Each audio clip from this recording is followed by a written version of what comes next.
नमस्कार, ANB news देख रहे हैं आप। मैं हूं आपके साथ पल्लवी राजपूत और हमारे खास कार्यक्रम उत्तराखंड का महासंग्राम में आप सभी का स्वागत है।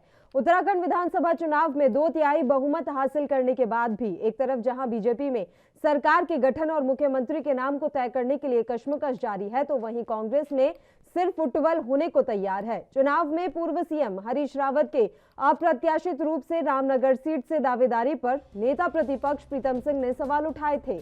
रावत ने पलटवार करते हुए ट्वीट करके प्रीतम को तो नसीहत दी ही, साथ ही में प्रदेश प्रभारी देवेंद्र यादव पर भी परोक्ष रूप से हमला बोला। रावत ने कहा कि प्रीतम ने एक बहुत सटीक बात कही कि आप जब तक किसी क्षेत्र में 5 साल काम नहीं करेंगे तो आपको वहां चुनाव लड़ने नहीं पहुंचना चाहिए। फसल कोई बोए और काटने कोई और पहुंच जाए, लेकिन मैं तो चुनाव लड़ने की बजाय चुनाव प्रचार करना चाहता था। वहीं उत्तराखंड में बहुमत हासिल कर चुकी बीजेपी में सीएम चेहरे की तलाश जारी है। कई नामों पर मंथन जारी है। ऐसा भी हो सकता है कि चर्चित चेहरों के अलावा कोई नया चेहरा लाकर प्रधानमंत्री नरेंद्र मोदी और गृह मंत्री अमित शाह सभी को चौंका दे।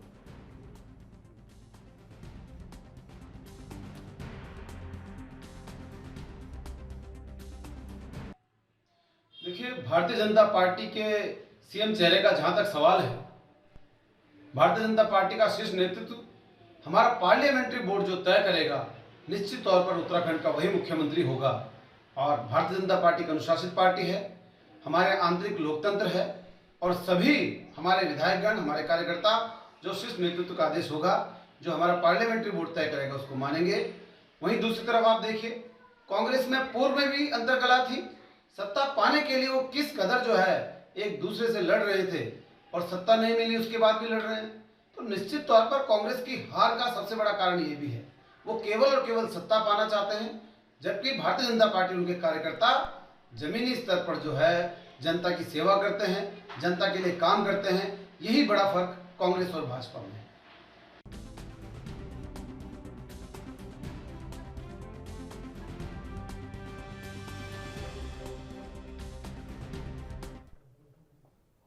इस मसले पर हम चर्चा की शुरुआत करेंगे, लेकिन उससे पहले एक छोटे से ब्रेक के लिए यहाँ रुक रहे हैं। आप बने रहिए हमारे साथ।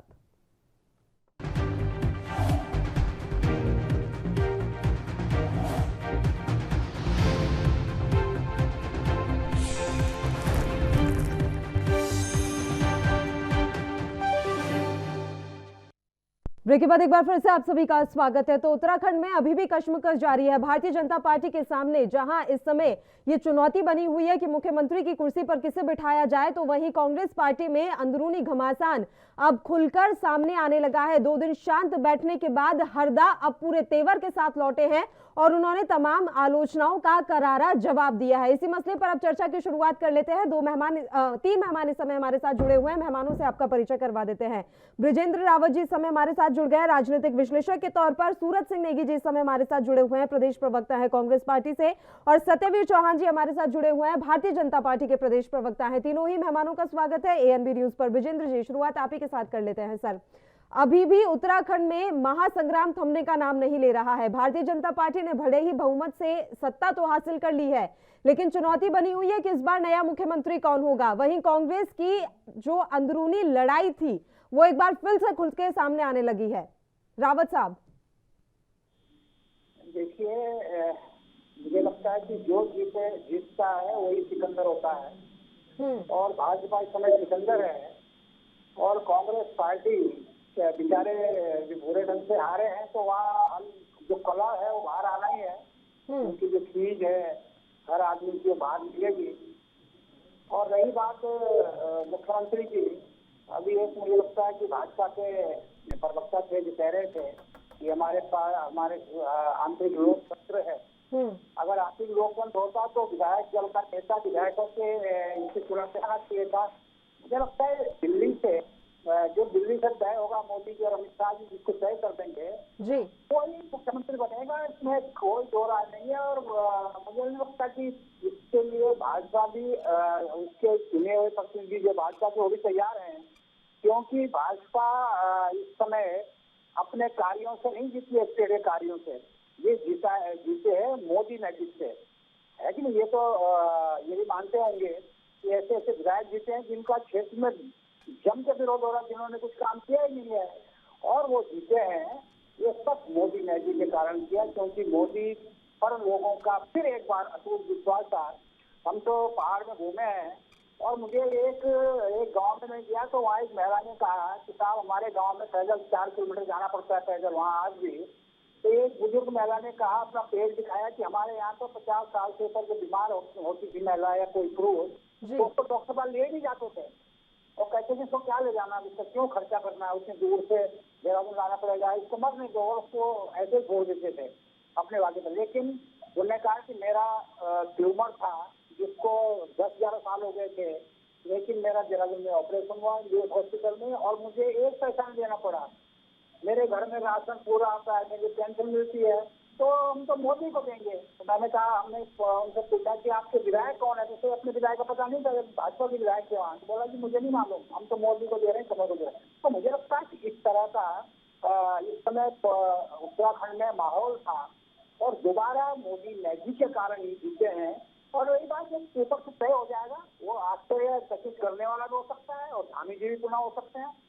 तो मुख्यमंत्री का मुझे लगता है कि भाजपा में कोई बड़ा इसमें अंदर बड़ा रौला है कि मुख्यमंत्री कौन बनेगा, आपस में क्या है। ठीक है, लोग अपने अपने ढंग से पैरवी कर रहे हैं, बड़ी डिमांड थी, लेकिन आखिर में वही होगा जो दिल्ली से फरमान आएगा, वो कुर्सी बैठ जाएगा, शपथ लेगा, भाजपा चलेगी। क्योंकि विधायक अपने बूथे पे कम ही विधायक होंगे अपने बूथे पर चुनाव जीते होंगे, सब मोदी चुनाव जीते हैं। क्योंकि फेस ही मोदी रखा गया था, प्रधानमंत्री को ही फेस बनाकर उत्तराखंड में भारतीय जनता पार्टी ने चुनाव लड़ा था। अब सर सवाल मेरा एक ये भी था कि कांग्रेस पार्टी में जिस तरीके से अब बयानबाजी जारी है, क्या वो सही है? क्योंकि आने वाले 5 साल उन्हें विपक्ष की भूमिका निभानी है, तो ऐसे में अभी भी मजबूती जरूरी है, लेकिन वो मजबूती कहीं ना कहीं खोती हुई दिखाई दे रही है। विजेंद्र सर, किसी भी राज्य का विकास नहीं हो सकता है, विपक्ष मजबूत होना चाहिए ताकि वो जनता की बातों को उठाए। अगर एक तरफा रूलिंग पार्टी का एक तरफा हो जाएगा फिर तो कुछ बचेगा ही नहीं। तो मुझे लगता है कि जिस तरह के, और इसमें भी बड़ा सिर फटोबल हुआ है, चुनाव से पहले जब टिकटों का बंटवारा हुआ तब भी कई आरोप लगे कि फला सबको पता है कि उसको क्यों टिकट दिया, उसको क्यों कटा, जीतने वाला तो जो अच्छा काम कर रहा है उसको कट गया, जो बिल्कुल ऊपर से आए उनको मिल गया। ये तो है, लेकिन जब पार्टी हारती है तो सारी चीजें उभर जाती है। अगर जीतती सरकार में होती तो सारी चीजें नहीं आती। तो मुझे लगता है ये बस नेचुरल चीजें हैं, क्योंकि बुरे ढंग से, इतने बुरे ढंग से कांग्रेस की हार हुई है, जिसको न कांग्रेस को उम्मीद थी न किसी जो इंडिपेंडेंट समीक्षक है उनको उम्मीद थी। सूरज सिंह नेगी जी, आपका रुख कर लेते हैं। सर, हरीश रावत 2 दिन तो शांत रहे, लेकिन अब वो पूरे दमखम और जोश के साथ उन्होंने कमबैक किया है। जो भी आरोप उन पर लगाए जा रहे थे, जो भी आलोचनाएं उनकी की जा रही थी, अब वो पलट कर जवाब दे रहे हैं, खुलकर वो भी। देखिए पल्लवी जी सर, हम हारे हैं उत्तराखंड में, और उत्तर प्रदेश में तो हम 89 से हैं ही नहीं, तो इसलिए उत्तराखंड में इतना उत्तर प्रदेश में हम जो है इस स्थिति में हम वो करें।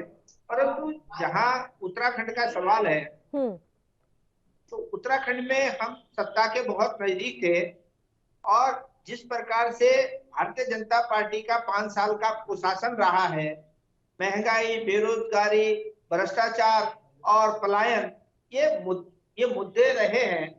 और इन मुद्दों के बावजूद भी जो है, अगर हम कहीं पिछड़े हैं तो निश्चित तौर पर हमको हार के कारणों की समीक्षा करनी चाहिए। और ये भी चिंतन और मनन का प्रश्न है कि चुनाव होने के बाद भी जिस तरीके से जनता से भावनाएं थी, जनता से कांग्रेस के लोगों को जो है बधाई मिल रही थी कि नहीं कांग्रेस की सरकार आ रही है, कांग्रेस की सरकार आ रही है, और कौन से ऐसे कारण हैं कि जो इतना बड़ा उलटफेर हुआ है, और हमारी जो उम्मीदें थी उनके एकदम विपरीत रिजल्ट आया है। तो निश्चित तौर पर इस पर हमको चिंतन करने की आवश्यकता है, मनन करने की आवश्यकता है। चिंतन बंद कमरे में बैठकर पार्टी के भीतर होगा या फिर खुलकर मीडिया के सामने होगा? और इसे चिंतन कहें, जो एक दूसरे के ऊपर छींटाकशी इस समय कांग्रेस के नेता ही कर रहे हैं, उसे क्या कहा जाएगा सर? क्या नाम देंगे आप इस प्रक्रिया को जो अभी चल रही है कांग्रेस पार्टी में? देखो, कांग्रेस पार्टी जो है असफल रही है और जनता का जनादेश प्राप्त करने में हम असफल रहे हैं। तो निश्चित तौर पर असफलता इस बात की द्योतक है कि कहीं ना कहीं हमसे कमियां रही हैं और उन कमियों को हमको जो है मिल बैठ करके दूर करना चाहिए। चलिए, सत्यवीर चौहान जी, आपका रुख कर लेते हैं। आप लोगों के यहाँ पर फिलहाल सरकार के गठन और मुख्यमंत्री के नाम को तय करने के लिए कश्मकश जारी है। हालांकि लगता नहीं है कि इतनी बड़ी समस्या आपके सामने आएगी, क्योंकि बहुत वरिष्ठ नेता भी आपके यहाँ पर हैं। अब मैं जानना ये चाह रही थी कि जो सीएम की रेस में नाम आगे चल रहे हैं, उनमें से किसी को मौका दिया जाएगा, या पिछली बार की तरह जब आप धामी को एकदम से सामने लाए थे और सभी को चौंका दिया था, इस बार भी चौंकाएंगे आप लोग? मैं आपको बताना चाहूंगा। जी, आवाज आ रही है मेरी? आवाज आ रही है चौहान जी, आवाज आ रही है। मैं आपको बताना चाहूंगा, हमारी पार्टी के अंदर लोकतंत्र है। तो सबसे पहले हमारे यहाँ एक विधानमंडल की बैठक होगी, पर्यवेक्षक आएंगे, उसके बाद जो नाम आएंगे वो सबको सर्वमान्य होगा और उत्तराखंड को एक 5 साल के लिए मुख्यमंत्री मिलेगा और विकास के लिए जो हमारे संकल्प लिए हैं और जनता के बीच में हमने जो कहा है और जो हमने दृष्टि पत्र में बातें कही हैं वो सब 5 साल में पूर्ण करेंगे। और एक हमें जो डबल इंजन की सरकार पहले थी, उसी डबल इंजन की सरकार को और तेज गति से आगे ले जाएंगे और जो प्रोग्राम हमें यहाँ की जनता के लिए हम निकालेंगे वो उनको अंतिम छोर तक पहुंचाने का कार्य करेंगे और केंद्र से हम अधिक से अधिक योजनाओं को और अधिक से अधिक पैसा लाने के लिए कि यहाँ के विकास के कार्य को एक नई गति मिले और प्रमुख तय जो काम होंगे उसको धरातल को उतारेंगे। और स्थिर सरकार देंगे ना सर इस बार? ऐसा तो नहीं कि बीच में फिर से आप लोगों को मुख्यमंत्री बदलने की नौबत आन पड़े? ये भी आप मुझे जरूर बताइएगा। उससे पहले बस एक छोटे से ब्रेक के लिए यहाँ रुक रहे हैं, जल्द हाजिर होंगे।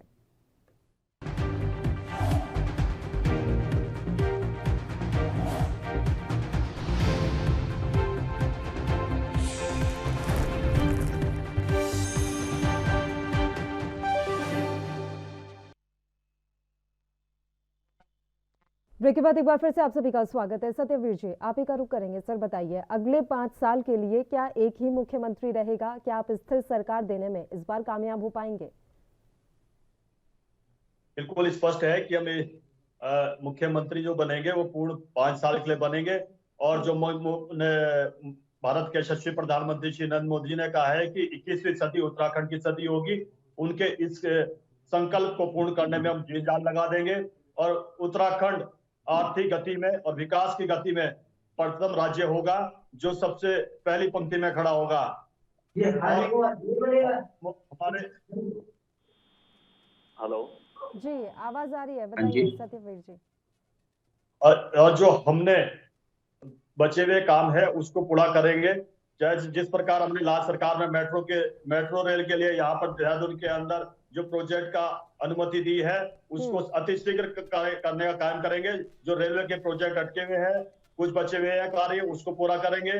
रोडों के जो कार्य बचे हुए हैं, चाहे नेशनल हाईवे हो, चाहे स्टेट हाईवे हो, चाहे ग्रामीण रोड हो, उन सबको पूरा करने के लिए एक पूरा प्रोग्राम बनाएंगे और उसको पूर्ण करेंगे। चलिए, उम्मीद करते हैं सर कि जो सारी बातें आप कह रहे हैं अगले 5 साल के लिए वो सही साबित हो। सूरज सिंह नेगी जी, अब जो कश्मकश आपके यहाँ पर बनी हुई है, जो सिर फुटबॉल की स्थिति आपके यहाँ पर बनी हुई है, क्या आपसे भी उम्मीद करें कि जल्द ही आप सारी चीजों को सुलझा लेंगे? देखिए पल्लवी जी, निश्चित तौर पर जो है कांग्रेस एक जिम्मेदार विपक्ष की भूमिका निभाएगी और उत्तराखंड की देवतुल्य जनता ने कांग्रेस का मत प्रतिशत बढ़ाने का काम किया, कांग्रेस की सीटें बढ़ाने का काम किया। तो परंतु उसके बाद जो है भारतीय जनता पार्टी का मत प्रतिशत भी घटा है और सीटें भी घटी हैं और जो इन्होंने नारा दिया था 60 पार का, वहां भी ये नहीं पहुंच पाए। तो निश्चित तौर पर उत्तराखंड की महान जनता ने हमको विपक्ष का अधिकार दिया है कि आप विपक्ष में रह करके एक रचनात्मक विपक्ष की भूमिका निभाते हुए सरकार के गलत कामों को, सरकार के जो वादे हैं उत्तराखंड की जनता के लिए किए गए, उन वादों को सरकार पूरा करे और जो उत्तराखंड में बेरोजगारी में हम देश में दूसरे नंबर पर पहुंचने वाले हैं, उन बेरोजगारी के बारे में आप चिंतन करें, उसके बारे में आप कार्यक्रम बनाएं, यहाँ की बेरोजगारी दर घटे, यहाँ के लोगों को रोजगार मिले, यहाँ जो महंगाई है वो महंगाई को कम करने का काम हो और पलायन जो एक बहुत बड़ी त्रासदी है उत्तराखंड के लिए, वो पलायन रुके, हमारी सीमाओं की सुरक्षा हो और जो 2022 तक आपने किसानों की आय दुगना करने की बात की थी, तो वो किसानों की आय दुगना हो और जो जंगली जानवर हैं उनसे हमारे उत्तराखंड के लोगों की जो फसलों को क्षति हो रही है। और कल मैं एक डोईवाला विधानसभा के गांव में था, वहां पर जिस प्रकार से बंदरों की टोली आपके छतों पर घूम रही है, तो वहां के लोग आतंकित हैं बंदरों से, जंगली जानवरों से। और वही नहीं, पूरे उत्तराखंड की ये स्थिति हो गई है कि जो है राम जी की जो सेना थी वो त्राहिमाम करवा रही है लोगों को, उससे भी उत्तराखंड की जनता को निजात मिलेगी। ये हम चाहते हैं कि उसके बावजूद 2/3 बहुमत की सरकार है, दिल्ली में प्रचंड बहुमत की सरकार है, इस सरकार से उत्तराखंड के लोगों का भला होना चाहिए, देश के लोगों का भला होना चाहिए। तो भला किया ही होगा ना सर इस डबल इंजन की सरकार ने, तभी तो एक बार फिर से ये तमाम जो मिथक चले आ रहे थे उन्हें धता बताते हुए जोरदार वापसी कर ली। कुछ तो भला किया होगा डबल इंजन ने। पल्लवी जी, यही तो मैं कह रहा हूँ कि मिथक कुछ टूटे हैं, कुछ बरकरार भी हैं कि ये भारतीय जनता पार्टी का आंतरिक कला नहीं है तो क्या है कि पूरी सेना जीत जाती है और सेनापति हार जाता है। तो ये सेनापति को हराने का जो काम किया गया ये कांग्रेस के द्वारा नहीं बल्कि ज्यादातर तो जो हरीश रावत अपनी सीट से हारे, वो तो खुलकर कह रहे हैं कि प्रीतम सिंह ने करवाया। मान रहे हैं आप कि प्रीतम सिंह ने उनको हरवाने के लिए साजिश रची? नहीं, ये नहीं कहा उन्होंने, कोई नाम नहीं दिया, ये आप अपनी तरफ से कर रही हैं, आप अपनी तरफ से जोड़ रही हैं। परंतु कांग्रेस, मैं तो जोड़ रही हूँ क्योंकि हमें पता है ना सर क्या स्थितियां हो रही हैं। वो नाम ले या ना ले, उनके ट्वीट जब जाहिर हो रहे हैं, उनके ट्वीट जब जाहिर हो रहे हैं सर। पंजाब में आप देखिए खुलकर, पंजाब में आप देखिए सर खुलकर किस तरीके से नाम ले लेकर अब तो किस तरीके की छीटाकशी हो रही है। संजय गुप्ता जी का बयान नहीं दिखाई देता आपको? संजय गुप्ता जी का, केदार सिंह रावत जी का देता है। आप मेरे साथ नहीं बैठे चर्चा में, वो बात अलग है। चुनावों से पहले उस मसले पर खूब चर्चा हो चुकी है, लेकिन हार आप गए ना, भारतीय जनता पार्टी नहीं हारी। इसलिए अब आपसे सवाल हो रहा है कि हरीश रावत अपनी सीट क्यों नहीं बचा पाए, हरीश रावत अपनी सीट क्यों नहीं बचा पाए सर? नहीं, धामी जी को हराने के लिए क्या गुटबाजी नहीं थी, कोई षड्यंत्र नहीं था, इसका आप सर्टिफिकेट दे दें। चलिए ठीक है, था, मैं मानती हूँ उन्हें हराने की साजिश रची गई। अब आप ये बताइए हरीश रावत को हराने की साजिश रची गई या नहीं? लाल कुआं से कैसे हार गए वो? कोई साजिश नहीं रची गई, कोई साजिश नहीं रची गई। अब ये सर्टिफिकेट आप देंगे? अभी आपने सर्टिफिकेट बीजेपी के लिए दे दिया, लेकिन अपने लिए आप सर्टिफिकेट नहीं दे पा रहे हैं, ऐसा क्यों सर? ये सेलेक्टिव पॉलिटिक्स क्यों सर? नहीं, ऐसा नहीं है। देखो, हरीश रावत जी पहले रामनगर से लड़ना चाहते थे, पार्टी के निर्देश पर वो वहां गए हैं और उसके बाद सफलता नहीं मिली तो वो बात अलग है। पर धामी जी पिछले मुख्यमंत्री थे और 10 साल से उस क्षेत्र के विधायक हैं, तो आखिर वो हारे क्यों हैं? ये जो है इसमें कुछ दाल में काला जरूर नजर आता है। चौहान जी, अपनी ही सीट नहीं बचा पाए मुख्यमंत्री, आखिर क्यों? वो हमारे लिए एक सेटबैक है, उसके लिए हम ये हमारे मुख्यमंत्री जिन्होंने कुछ ही समय में, कोई साजिश नहीं थी, ये जनता का जनादेश होता है, इसको स्वीकार करना होता है। ठीक है, साजिश इस प्रकार की होती है कि जब हरीश रावत कल दिल्ली के लिए रुख कर रहे थे तो उन्होंने कहा कि अपनों ने ही मेरे को डुबाया, मैं रामनगर से चुनाव लड़ना चाहता था मगर मेरे खिलाफ ऐसी साजिशें रची कि मुझे लाल कुआं आना पड़ा। लाल कुआं भी उनको चैन नहीं मिला तो उन्होंने हराने का प्रयास किया। तो वो वहां से तो स्पष्ट वक्तव्य आ रहे हैं, हमारे यहाँ तो किसी ने नहीं बोला, जनता का जनादेश है, हमने स्वीकार किया। और वोट परसेंटेज की बात रही, हम तो अभी भी पूर्ण बहुमत में है, सरकार बना रहे हैं, बेटी बचाओ बेटी पढ़ाओ जैसे प्रोग्राम को आगे बढ़ाएंगे, इन मिशन इंद्रधनुष जैसे प्रोग्राम को आगे बढ़ाएंगे, टीकाकरण के प्रोग्राम को आगे बढ़ाएंगे, रेल के प्रोजेक्ट को आगे बढ़ाएंगे, रोड के कार्य को आगे बढ़ाएंगे। और मुख्यतः मैं ये कहना चाहूंगा, उत्तराखंड के परिप्रेक्ष्य में इस राज्य को बनाने में बहुत सालों से प्रयास हो रहा था, बहुत सारे आंदोलनकारियों ने अपनी जानें गंवाई। और 2017 में आपने देखा होगा कि 2017 में जब चुनाव हो रहा था यूपी में, तो 2 लड़के वहां चुनाव लड़ रहे थे। उनमें से 2 लड़के ऐसे थे जिनकी केंद्र में सरकार थी और एक ही राज्य में सरकार थी। जब उत्तराखंड राज्य की मांग के लिए आंदोलनकारी एकजुट हुए थे, तब उन पर गोलियां चलाने का काम किसने किया? और वहां जाके वो दल बनाते और यहाँ पे दिखाते। और ये आज कांग्रेस वाले बोलते हैं उत्तराखंड के प्रति अपना प्रेम चलिए ठीक है दिखाते हैं। चौहान जी आपका पूरा जवाब लेंगे। एक छोटे से ब्रेक के लिए हम यहाँ रुक रहे हैं, जल्द हाजिर होंगे।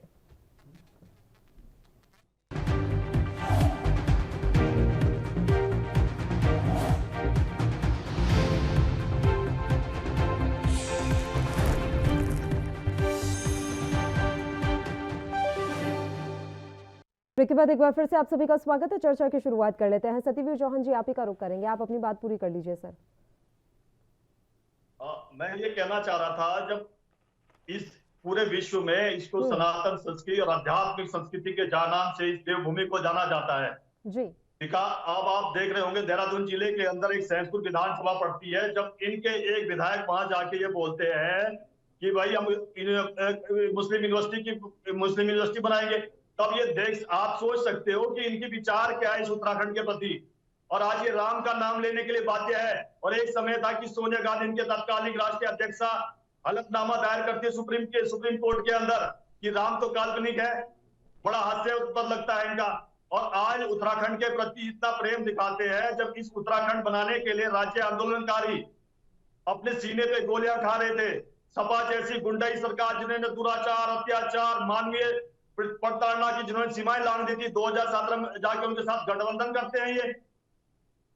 अगर उत्तराखंड के राज्य बनने की मांग किसी ने सुनी है बच्चों से, जो जिसके लिए लड़ रहे थे उत्तराखंड राज्य आंदोलनकारी, तो वो शब्द अटल बिहारी वाजपेयी ने सुना था। उन्होंने राज्य का निर्माण ही नहीं किया। उन्होंने कहा कि उत्तराखंड एक विषम परिस्थितियों, भौगोलिक विषम परिस्थितियों से जूझता है, इसके लिए विशेष पैकेज की घोषणा करी इन्होंने।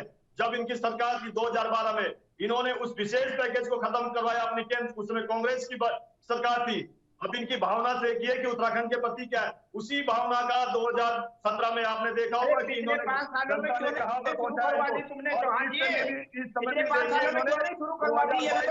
जनता इनको जवाब दिया है। कोरोना जैसी महामारी जो विश्व में जो परेशान हुआ इस बीमारी से, उस समय इनका कार्यकर्ता कहाँ था? हमारे अनेक कार्यकर्ता उस समय भी शहीद हुए।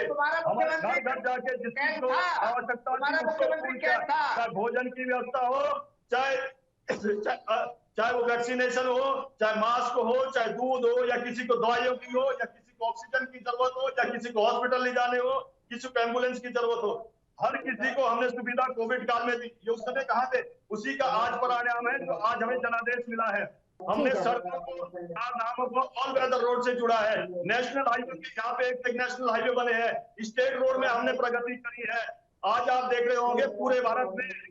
अरे बेरोजगारी में कितनी प्रगति करी, बेरोजगारी में भी बताइए। अभी फिर हम ये भी उम्मीद कर लें सर कि केंद्र सरकार के अलावा इस बार राज्य सरकार की योजनाएं भी ज्यादा गिनाई जाएंगी, ये भी हम उम्मीद करके चलें। और बेरोजगारी का मसला अगर उठा रही है विपक्ष, तो सच्चाई है उन बातों में सर। बेरोजगारी की दर बढ़ रही है, पलायन वहां नहीं रुक रहा है, तो इन बातों पर भी आपको ध्यान देना पड़ेगा। विजेंद्र जी एक बार मैं फिर से आपका रुख करना चाहूंगी। आवाज मिल रही है आपको सर? विजेंद्र रावत जी का फोन इस समय कटा हुआ है, एक बार फिर से उनकी फोन लाइन पैच करवा लीजिए। सूरज सिंह नेगी जी, पलायन का मसला हो, पुलिस ग्रेड पे का मसला हो, इसके अलावा बेरोजगारी का मसला हो, ये जस के तस बने हुए हैं, ये कभी खत्म ही नहीं हुए उत्तराखंड में। तो इस बार भी आप लोग विपक्ष के नाते जिम्मेदारी निभाते हुए अगले 5 साल के लिए बार बार इन मुद्दों को उठाएंगे ताकि सरकार का ध्यान आकर्षित होता रहे।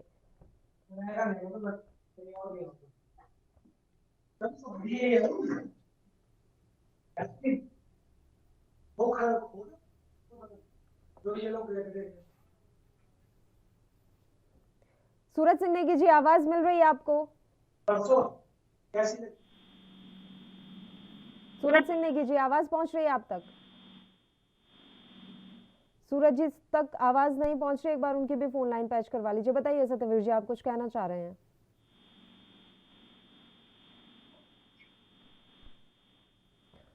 तीनों ही मेहमानों से इस समय हमारा संपर्क टूट गया है। एक बार फिर से हम उनके साथ जुड़ने का प्रयास करेंगे। तो हम आपको जानकारी दे रहे हैं कि उत्तराखंड विधानसभा चुनाव में 2/3 बहुमत हासिल करने के बाद भी एक तरफ जहां भाजपा में सरकार के गठन और मुख्यमंत्री के नाम को तय करने के लिए कश्मकश जारी है, वहीं कांग्रेस में सिर्फ फुटबॉल होने को तैयार है। उत्तराखंड में बीजेपी विधानसभा चुनाव में बहुमत पाने के बाद अब नए सीएम की तलाश कर रही है। इसको लेकर तरह तरह के कयास लगाए जा रहे हैं। इस मामले में उत्तराखंड के बीजेपी अध्यक्ष ने बयान दिया है और उन्होंने कहा है कि उत्तराखंड के नए सीएम के नाम पर 20 मार्च तक फैसला होगा। उत्तराखंड में बीजेपी को बहुमत मिलने के बाद सीएम को लेकर तरह तरह के कयास लगाए जा रहे थे, तो इन तमाम कयासों पर पूर्ण विराम अब मदन कौशिक ने लगा दिया है। आपको बता दें कि कई तरह की चर्चाएं चल रही हैं और खटीमा विधानसभा सीट से क्योंकि पुष्कर सिंह धामी चुनाव हार गए हैं, ऐसे में अब उनके दोबारा सीएम बनने को लेकर पार्टी द्वारा कुछ स्पष्ट अभी तक किया नहीं गया है। तो उत्तराखंड के नए सीएम के नाम पर 20 मार्च तक फैसला होगा, ये कहना है मदन कौशिक का।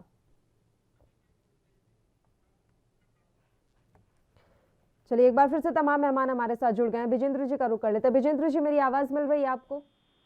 जी मिल रही है। विजेंद्र रावत जी, अब आप अगले 5 साल के लिए क्या चुनौती देख रहे हैं उत्तराखंड में? चाहे वो पलायन का मसला रहा हो सर, या फिर बेरोजगारी का मसला रहा। उत्तराखंड में कर्ज बहुत है उत्तराखंड सरकार पर, तो ये जो तमाम मसले हैं इस बार इनका हल आप देख रहे हैं और क्या चुनौतियां आने वाली सरकार के सामने? देखिए, सरकार के सामने बहुत चुनौतियां हैं जी, जिसका 5 साल में कोई रिजल्ट नहीं निकला है। जो पिछले 5 साल से ये मोदी जी के नाम पे छोड़ दो कि इस समय जो बम्पर मेजोरिटी आई उनके कारण आई है। आपको मैं बता दूं कि 4 साल का चिरंजीव की सरकार का इन्होंने नाम ही नहीं लिया कि 4 साल में हुआ क्या है। सिर्फ धामी जी का लिया गया और मोदी जी का लिया गया जी। इसका मतलब 4 साल का जो टेन्योर था आपने बिल्कुल छोड़ के रखा है। दूसरी बात में कहना चाहता, पलायन की बात करते हैं। पलायन जबकि सब गांव में आ गए थे कोरोना काल में, सब वापस लौट गए हैं। जिसको मिल रही है सब वापस चल रहे हैं। पलायन आयोग एक बना था जिसका हेड ऑफिस पौड़ी में था, उसको ऑफिस ही देहरादून में शिफ्ट कर दिया। पलायन आयोग भी पलायन कर दिया। उसको देहरादून में क्या उपयोग था पलायन आयोग से? किसी की पाई डिस्ट्रिक्ट में जो पौड़ी में था उसको नीचे लिया है। दूसरी बात हम कहना चाहते हैं, अभी एक प्रवक्ता कह रहे थे कि साहब बंदर हैं, कुंवर हैं, इनकी फौज है, क्या करेंगे आप इनके लिए? फौज लगाएंगे क्या? अरे सबसे पहले आप हिमाचल में रोड कोट खाई एरिया में जाइए जहाँ पर कैपिटा इनकम देश में सबसे ज्यादा है खेत के कारण, वहाँ पे एक बंदर नहीं है। अरे जब आपके खेतों में कुछ पैदा करोगे, आप किसानों को लाखों की आय होगी तो बंदरों की रक्षा ऐसी होगी। जब वहाँ के खेत बंजर है, मंडवार झंगोरा होता है, तो उसके लिए कौन 10,000 रुपए का चौकीदार लगाएंगे? उसको बंदर ही खाएंगे। और दूसरी बात में कहता हूँ, मैं 4 साल में क्या किया है कि बागवानी को इन्होंने खत्म कर दिया। जो लास्ट कैबिनेट थी उसमें सीएम ने अपने पास रख दिया है प्रस्ताव, जब भारी विरोध हुआ। बागवानी को कृषि में मर्ज कर रहे थे। हिमाचल में बागवानी फ्लोरिश कर रही है।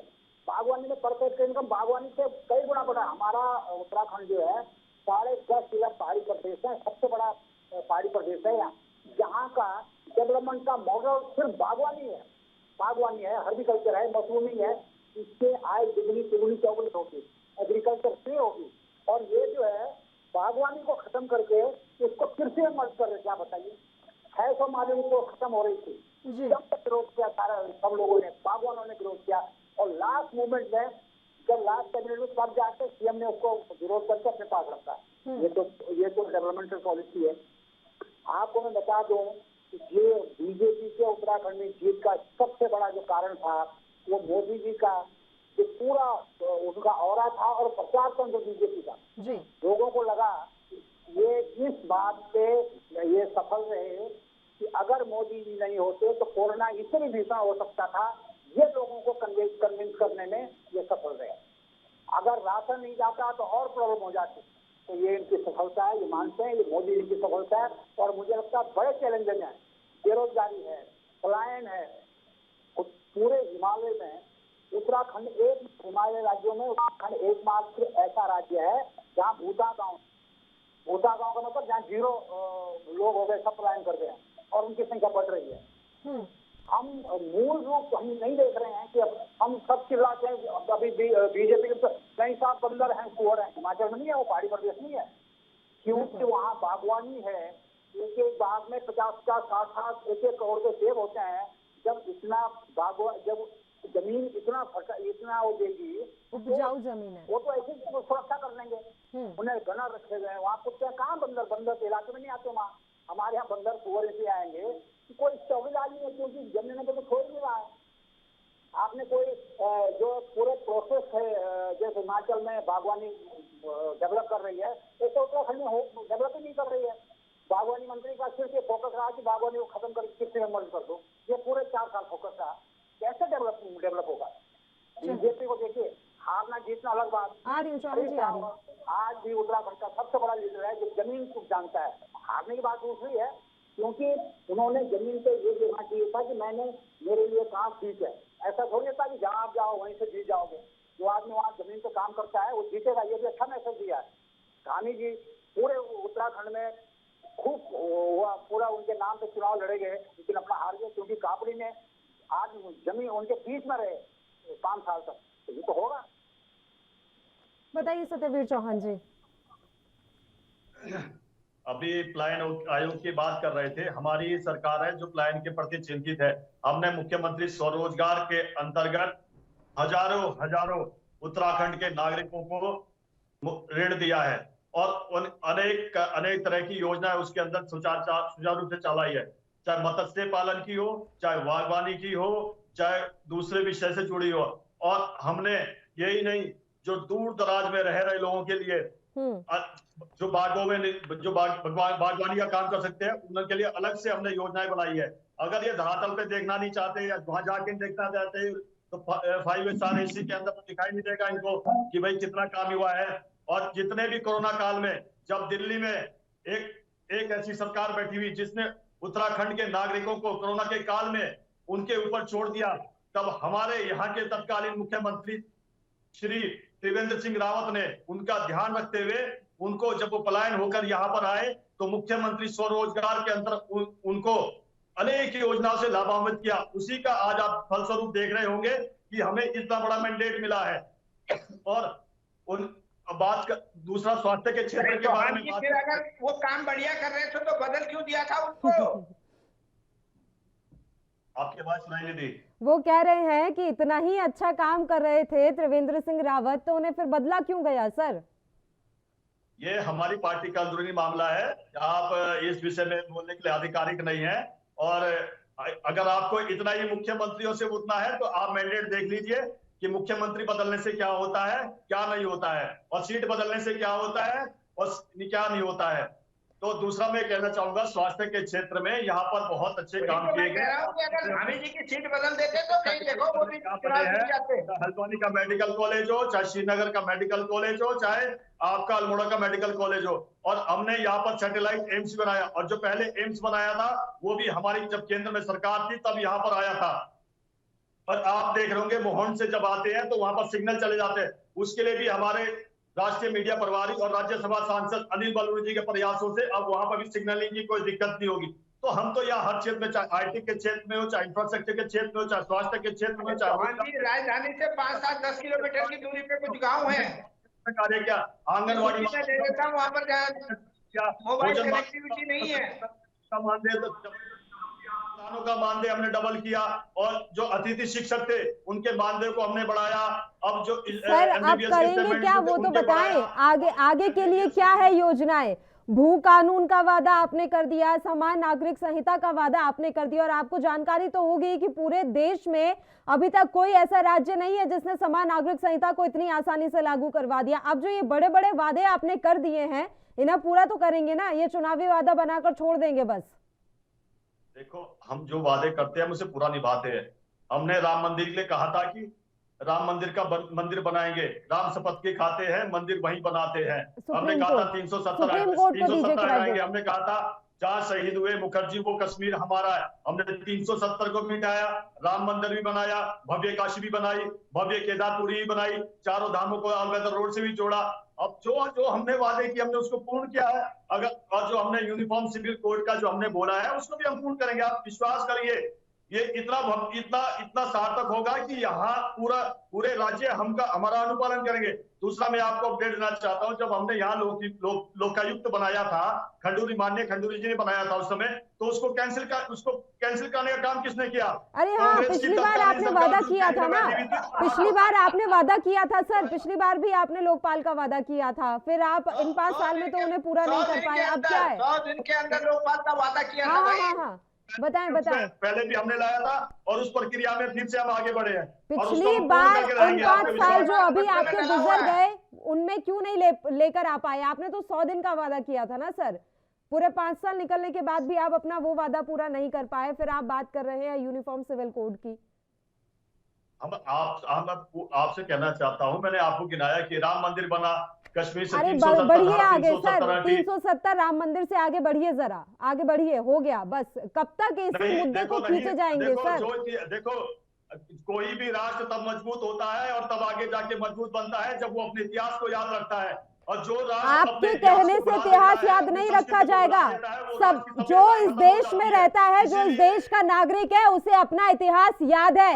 ये हमें याद दिलाने के लिए किसी राजनेता, किसी पार्टी की जरूरत नहीं है सर। बार बार टिंग टिंग टिंग करके याद नहीं दिलाएंगे आप। हमें पता है हमारा इतिहास क्या है, हमें राम मंदिर के बारे में पता है, हमें 370 के बारे में पता है, हमें देशभक्ति आती है। उसके लिए आप हमें बार बार पिंच मत कीजिए। आप अब ये बताइए कि जो वादे पहले ही अधूरे रह गए थे, अब नए वादे कैसे पूरे करेंगे आप? पहले के वादे तो अधूरे पड़े हैं अभी तक। हमने पहले जितने वादे थे पूरे किए, अगर उसमें से कोई एक आधा रह गया है उसको भी पूरा करेंगे। और जो हमने दृष्टि पत्र लाया है उसमें किए गए वादे उसको भी हम पूर्ण करेंगे। उससे अलग के हट के भी हम कार्य करेंगे। जो केंद्र से हमको अलग से काम मिलेंगे उसको भी हम पूरेंगे। जो उत्तराखंड के उत्थान के लिए होंगे हम उसको करेंगे।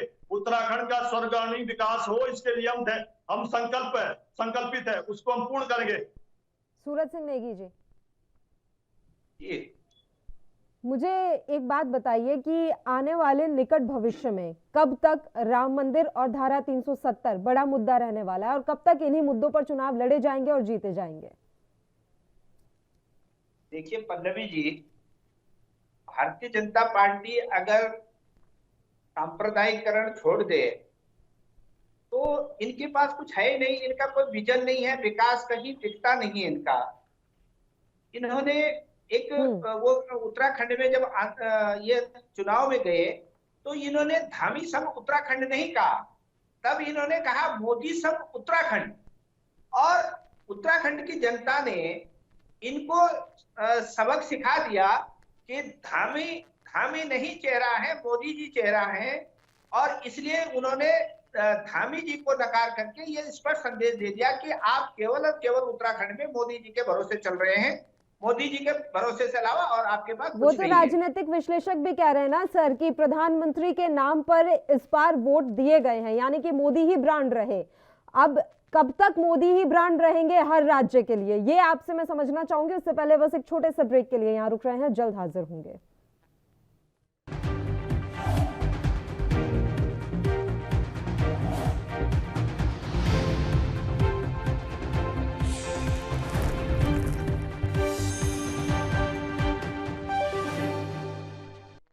ब्रेक के बाद एक बार फिर से आप सभी का स्वागत है। चर्चा की शुरुआत कर लेते हैं। सूरज जी, आप अपनी बात जारी रखिए। अब मैं 30 सेकंड लेना चाहूंगा। पल्लवी जी, जिस प्रकार सर, एक मिनट का वक्त दे दीजिए। हमारे जो राजनीतिक विश्लेषक है राजेंद्र रावत जी, उन्होंने भी कहा कि भारतीय जनता पार्टी अपने प्रचार तंत्र के आधार पर चुनाव जीती है।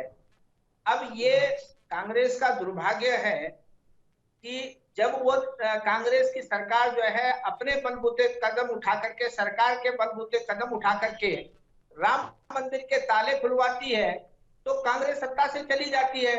और भारतीय जनता पार्टी की सरकार में इतनी हिम्मत नहीं थी कि वो सरकार के बलबूते, सरकार के से जो है मंदिर बनवाती। वो सुप्रीम कोर्ट के निर्णय से जो है वहां पर मंदिर बना है, और बना क्या है, बन रहा है। तो उसमें भी भारतीय जनता पार्टी अपना जो है कौशल दिखा रही है कि हमने बनाया। अरे भाई, अगर तुमने बनाया होता तो तुम अध्यादेश लाते, तुम संसद में कानून बनाते, और उसके बाद तब जाकर के तुम जो है वहां पर मंदिर बनता, तब तो हम कह सकते थे कि तुमने बनाया। तो ये भारतीय जनता पार्टी का प्रोपेगेंडा है। ये लोगों को किसी तरीके से अब ये कहते हैं कि जो है इनका जो चुनाव में एक गाना चल रहा था कि जो राम को लाए हैं हम उनको लाएंगे, पब्लिक की तरफ से ये कहलाया जा रहा था। अब इनको अगर कोई पूछे कि राम कहाँ खोए हुए थे, जिन राम को लेने तुम गए थे, और कौन सा वो माई का लाल ऐसा है जो राम को लेकर के यहाँ पर आया, तो अब मैं तो इनको अगर कहता हूँ कि अगर राम के बारे में ये बात करना चाहें तो मैं तो इनसे कहूंगा नहीं, ये लाए या नहीं लाए, एक सेकंड सूरज जी, आप एक तो बहुत ही गलत ट्रैक पर चले गए। आपने जो मुद्दा छेड़ दिया है ना सर, उस मुद्दे में ऐसा नहीं है कि आप पाक पवित्र है। आपने तो अस्तित्व ही नकार दिया था ना। सुप्रीम कोर्ट में कौन केस लड़ रहा था? सुप्रीम कोर्ट में कौन केस लड़ रहा था जिसने राम का अस्तित्व ही नकार दिया? आप तो अस्तित्व ही नकार चुके थे। आपने तो काल्पनिक बता दिया था, और आप बात करेंगे भगवान राम के बारे में के रूप में हम बात करते हैं। राम को हम परमपिता परमात्मा के रूप में मानते हैं, और ये केवल और केवल उसको अपने राजनीतिक लाभ के लिए उसका इस्तेमाल करते हैं। तो जब तक भारत की जनता, हमारे प्रदेश की जनता इनके बहकावे में आती रहेगी, इनके प्रचार तंत्र के आगे जो है वो नतमस्तक होती रहेगी, तब तक ये इनका चलता रहेगा। सत्यवीर जी, विकास के मुद्दों पर कोई बात नहीं करेंगे। ये उत्तराखंड में जो पलायन की दर है उस पर इन्होंने 5 साल कुछ नहीं किया। ये कहते हैं कि कांग्रेस की सरकार ने यहाँ का जो विशेष राज्य का दर्जा है उसको खत्म किया। अरे आपको जो है 7 साल से दिल्ली की सत्ता में है, प्रचंड बहुमत की आपकी सरकार है, और बहुत कुछ आपके पास है। प्रदेश में 57 सीटों के मैंडेट के साथ पिछली बार आप जो है प्रचंड बहुमत की सरकार में रहे। आपने क्यों नहीं ग्रीन बोनस का दर्जा उत्तराखंड राज्य को दिया? क्यों नहीं इसकी विशेष राज्य के दर्जा का जो है आपने अगर स्टार्ट किया? इस बार ये जीते प्रधानमंत्री के चेहरे पर मैं जान सकती हूँ कि आपकी पार्टी में ऐसा कौन सा बड़ा चेहरा है जिसके बूते आप राज्य दर राज्य जीतते जाएं, या अपनी संख्या थोड़ी और ज्यादा बढ़ा लें, क्योंकि संख्या बहुत कम होती जा रही है सर आपकी। आपका जवाब लेंगे, उससे पहले चौहान जी कुछ कहना चाह रहे हैं, उसके बाद मुझे विजेंद्र जी का भी रुख करना है। चौहान जी, देखो, कांग्रेस तो आज विलुप्ति के कगार पर है, और अगर कांग्रेस की इसी प्रकार की रणनीतियां रही तो ये आने वाले दिनों में आपको दूरबीन से भी दिखने वाली नहीं है। दूसरा, ये राम मंदिर की अगर बात करते हैं, चौहान जी एक बार आप ये बता दीजिए कि कांग्रेस के गोत्र के लोगों को आप ले लेके और तब अपना जनादेश बढ़ा रहे हैं, तब आप ये कह रहे हैं कि हम बड़ी पार्टी हैं। ठीक है, एक बात कर लेते हैं सर। नहीं है कि अपने अंदर लोगों को पैदा कर सको, नेताओं को पैदा कर सको। ये कांग्रेस के नेताओं को ला करके उनकी बैसाखियों पर आप चल रहे हैं। अरे कांग्रेस, अब कांग्रेस का इतिहास का पुनवा बना रहे हैं। कांग्रेस का इतिहास मेरे को मत बताओ। जिस पार्टी की न्यू, जिस पार्टी को बनाने वाले कांग्रेस ने बनाया, एओयून थे जो बनाने वाले, तो कांग्रेस को जिसने बनाया, ये तो पहले आप बता लो, जिसके हम गुलाम थे उसने तो आपकी पार्टी बनाई है। अरे जिसने बनाया देश को आजाद कराया भैया कांग्रेस ने। तुम नहीं थे वहां पर, तुम्हारे वंशज नहीं थे जो आज देश को देश के सर्वे सर्वा बने हुए हो। उनके कोई भी वंशज नहीं थे वहां पर आंदोलन में, वो कांग्रेस के लोग थे और कांग्रेस के ही वंशज थे वहां पर। सुप्रीम कोर्ट के अंदर जाके हलफनामा देती है सोनिया गांधी की राम काल्पनिक है, और जिन्होंने राम को अरे चौहान जी क्यों बचकाने वाली बात करते हो चैनल पर बैठ करके? नहीं, चैनल पर बैठ कर सोनिया गांधी प्रधानमंत्री थी, सोनिया गांधी कोई मंत्री थी। अरे क्या बकवास करते हो यार? मुद्दे पर आ जाइए, दोनों से रिक्वेस्ट है, मुद्दे पर आ जाइए। सत्यवीर, चौहान जी प्लीज मुद्दे पर आइए, छोड़िए, राम मंदिर पर बहस करने के लिए नहीं बैठे हम यहाँ पर। चुनाव के परिप्रेक्ष्य में कहना चाहूंगा, अब आप एक ही बात मत पकड़ लीजिए सर, बहस का मुद्दा नहीं है ये। आप दोनों से रिक्वेस्ट है, बहस का मुद्दा नहीं है ये। राम मंदिर पर बहस मत कीजिए। चौहान जी मुद्दे पर लौट आइए प्लीज। इनके पास मुद्दे हैं नहीं। अरे बोलने दीजिए, मुझे रावत जी का भी रुख करना है। चौहान जी, मैं कहना चाहूंगा, राम मंदिर 370 की बात इन्होंने उठाई, सारे विश्व ने प्रशंसा करी कि राम मंदिर बन रहा है। आप फिर राम मंदिर पे आ गए। 370 जाके जाओ ना, भाजपाइयों को बसा दो वहां पर जाके, आरएसएस वालों को बसा दो वहां कश्मीर में जाके। 370 हटाने का फायदा तो तब मिलेगा ना। यहाँ के योग को विश्व में हमने मान्यता प्रदान कर। चौहान जी तुम जाओ पहले वहां बसो, वहां पर जाकर के कश्मीर में जाके 370 हटाने का फायदा तो तब हम समझेंगे कि आप लोग गए वहां पर, आप लोग आप लोग जो है रहना शुरू कर दिए, उन कश्मीरी पंडितों को वहां पर वापस ले जाइए ना, तब तो उसका फायदा होगा भी।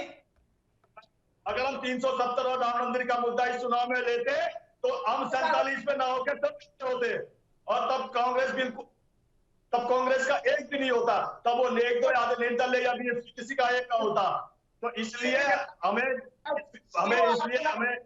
मत करिए कि 370 का मुद्दा। ठीक है विजेंद्र रावत जी, आवाज मिल रही है आपको? विजेंद्र रावत जी, अब आप वर्तमान में उत्तराखंड की राजनीति को किस तरीके से देख रहे हैं? और मैं एक बार फिर से आपसे जानना चाहूंगी कि ये यूनिफॉर्म सिविल कोड का जो वादा कर गए धामी, इस वादे को पूरा करना कितना मुश्किल होने वाला है? देखिए पल्लवी जी, ऐसा है कि बीजेपी इस समय कांग्रेस को अपने पिच में खींचने में सफल हो रही है। आप देख रहे हैं बीजेपी की पिच भी राम जन्मभूमि, 370, राष्ट्रवाद, मोदी, और कांग्रेस की जाने अनजाने में उनकी पिच में चले गए और वहां उनकी हार हुई है। इन्होंने अपनी पिच पे बीजेपी को नहीं खींच पाए। इनको उठाना चाहिए था बेरोजगारी का मुद्दा, पलायन का मुद्दा। आपको बता दूं, एक छोटा सा उदाहरण मैं आपको देता हूँ। उत्तराखंड में 1000 पोस्ट जिसकी चर्चा होती है, 1000 पोस्ट फॉरेस्ट गार्ड की थी। 1.5 लाख लड़कों ने अप्लाई किया और 4.5 साल बाद एग्जाम किए। देखिए 1.5 लाख, और सिंपली जो है गार्ड होता है जिसका हाथ में डंडा होता है, जंगल में घूमता है। क्या तुमको इसरो के साइंटिस्ट पैदा करने थे? 4.5 साल तक 1.5 लाख लड़के की वो कोचिंग करते रहे, और उसके बाद आपने 1000 निकले। अभी मुझे पता नहीं, अभी ज्वाइन नहीं किया बेचारों ने। आपको 6 महीने में एग्जाम कर देने चाहिए थे। आपने 1.5 लाख लड़कों को उनकी 4 साल में कईयों की एज ओवर हो गई। कई बेचारे पहाड़ के गरीब बच्चे थे, कई कर्ज के नीचे दब गए। दूसरी पोस्ट थी 190 पोस्ट थी उसकी आबकारी और उसकी पुलिस की, 90,000 लड़कों ने अप्लाई किया। वो भी 4 साल बाद एग्जाम में रिजल्ट आया, तब भी नहीं आया। तो मुझे लगता है कि ये इशूज थे कांग्रेस के पास। उन बच्चों को साथ रखते, उनके इशूज होते, लेकिन वो ये भी जाने अनजाने में उनके पीछे चले जाते हैं। राम मंदिर पे वो चाहते हैं, बीजेपी चाहते हैं कि राम मंदिर पे खेलेंगे, वो चाहते हैं कि महोत्सव पे खेलें, वो चाहते हैं कि रोजगार देने का जो मोदी के सामने बात कही थी अपने घोषणा पत्र में, सबसे कांग्रेस के सबसे रावत जी, जो हमने 4 लाख बेरोजगारों को रोजगार देने की बात की थी, वो इसी बेरोजगारी के परिप्रेक्ष्य में था। के लिए मजबूर किया और वो गिर गई। अब बोलिए नेगी जी, अब वो सुनेंगे आपकी बात, बताइए।